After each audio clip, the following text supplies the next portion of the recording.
Monde numérique.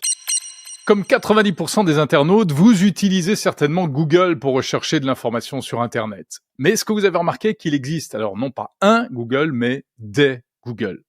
D'abord parce qu'il y a ce qu'on appelle la recommandation algorithmique qui essaye de coller à ce qui vous intéresse.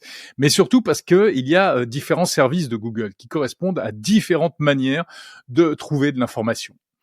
Alors, il y a d'abord le Google Search, c'est la recherche classique qui présente les résultats sous forme de liens classés de manière pertinente, entre guillemets, c'est-à-dire ce qui vous plaît le plus, ce qui plaît le plus aux internautes, ce qui correspond le mieux au sujet que vous avez décidé d'aborder et ce qui a le plus de chances de vraiment répondre à votre question.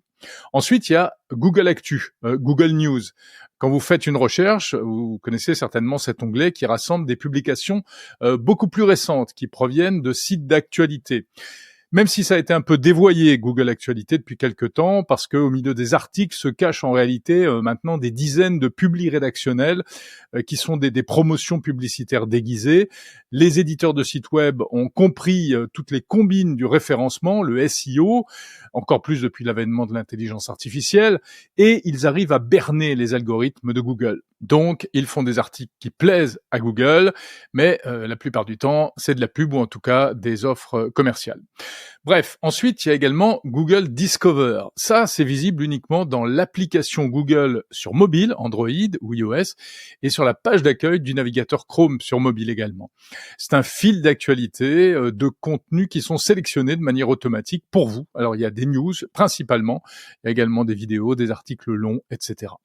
C'est pas tout. Il y a aussi sur Google, vous l'avez certainement remarqué, les petites questions-réponses. En anglais, c'est ce qu'on appelle le People Also Asked, PAA.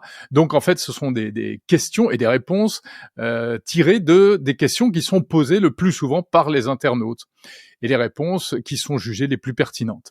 C'est basé sur l'indexation de Google Search avec un soupçon d'intelligence artificielle sous forme de machine learning. Enfin, il y a un tout nouveau service. Et ça, c'est ça dont je voudrais vous parler. Ça s'appelle AI Overviews. Aperçu par IA, on pourrait traduire ça comme ça.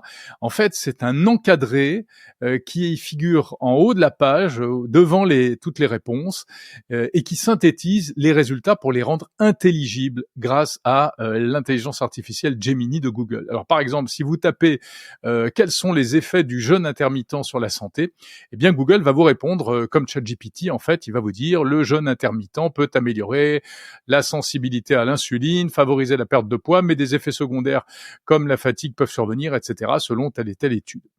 Bon, c'est pas mal, c'est déployé progressivement depuis 2024 aux États-Unis et depuis peu dans quelques pays européens, la Belgique, la Suisse, l'Allemagne, l'Italie, l'Autriche, la Pologne, l'Espagne et le Portugal.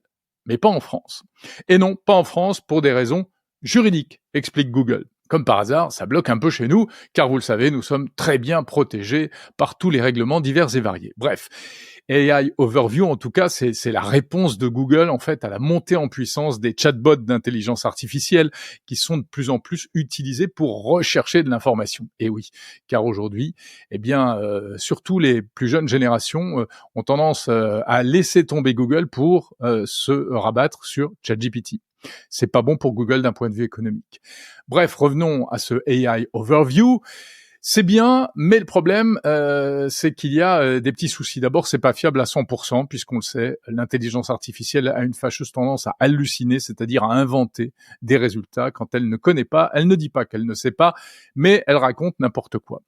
Ensuite, et surtout, il y a un aspect économique non négligeable, c'est que ça risque de réduire encore le trafic vers les sites web qui sont référencés par Google et qui vivent du trafic que leur apporte le moteur de recherche. Et oui, car si les internautes, à la longue, se contentent finalement de ces petits résumés, ils n'iront plus sur les sites. Donc, leur trafic baissera, ce qui signifiera à terme moins de publicité et donc moins de revenus. En Grande-Bretagne, on a constaté que depuis l'entrée en vigueur de AI Overviews, le trafic sur les sites qui sont mis en avant, mais sans l'être vraiment, eh bien, aurait baissé de 5 à 10%. Alors en fait, c'est toujours la même histoire qui se répète depuis que Google existe. Le moteur de recherche est une porte d'entrée formidable vers le web et vers les sites, mais Google est à chaque fois tenté d'absorber toujours plus de contenu pour le présenter directement aux internautes. Pour les internautes, c'est tout bénef. c'est pratique, c'est rapide. Pour Google, c'est tout bénef également, car ça maintient son trafic et donc ses revenus publicitaires. Mais pour les éditeurs et les créateurs de contenu, qui sont pourtant, bon, pour la plupart, à moins que ce soit de très mauvais sites qui recopient tout ce qu'il y a ailleurs, qui sont quand même, a priori, à la base, à la source des informations qui sont proposées, et ben là, c'est la fin des haricots parce que ça fait baisser leur trafic. Donc à chaque fois, il s'agit de trouver un juste milieu entre les intérêts des uns et des autres. Ça se fait souvent dans la douleur, au mieux à coup de négociation, au pire à coup de procès et d'amendes, comme par exemple en France, en 2021, en 2024, il y a des amendes qui ont été infligées à Google à propos de Google Actualité, à propos de Discover également. Donc, on attend de voir ce qui va se passer en France dans les prochaines semaines, peut-être les prochains mois. AI Overview pourra-t-il s'installer sur le Google français ou est-ce que nous serons, comme d'habitude, le vieux village gaulois qui résiste encore et toujours à l'envahisseur ?